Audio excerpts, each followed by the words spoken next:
as I'm sure you know, the measure of any point guard is championships and wins, and you've done a pretty good job of that here at Akron. Getting ready for the game tomorrow. 2 MAC championships, lots of victories. Just kind of talk about getting ready for the MAC tournament, getting ready for the end of the season, and finishing out strong. Yeah, I think the team, we're just kind of hitting our stride right now. We're trying to get in the final gear to prep us for the MAC tournament. Obviously, winning the regular season championship is an accomplishment, but it's not something that we dwell on. We know that, for the success that, we have aimed for since the beginning of the season, we're trying to win those 3 games in the MAC tournament, and that's what our focus is on right now. But obviously, we have a big game tomorrow night against Kent, and, they got us here. So we're just trying to, get them back and have great momentum going into the MAC tournament.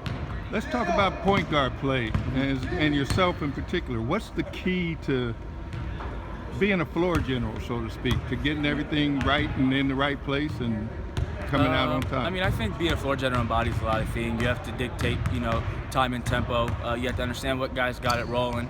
You have to understand when I need to be aggressive to get shots, when to get downhill, when to pick up defensive intensity.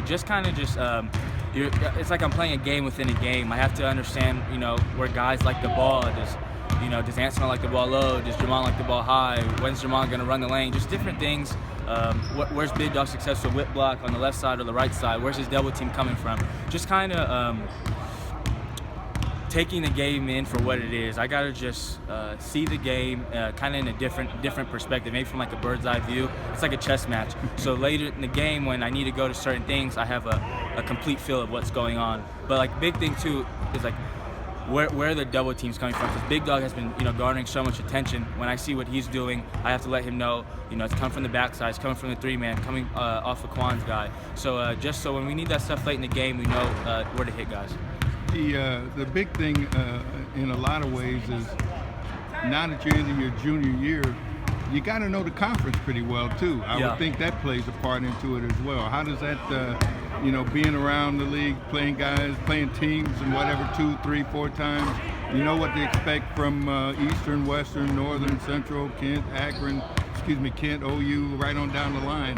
How does that come into play? Yeah, well, I like to pride myself on being a student of the game. I like knowing, the opposing players and how they play, where they're successful, where they kind of struggle, and definitely their defensive tendencies.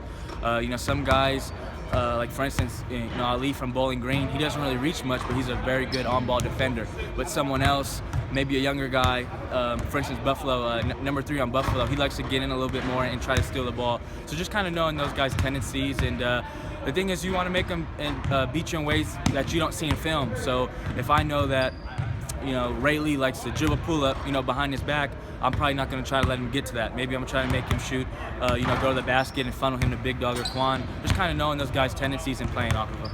Good.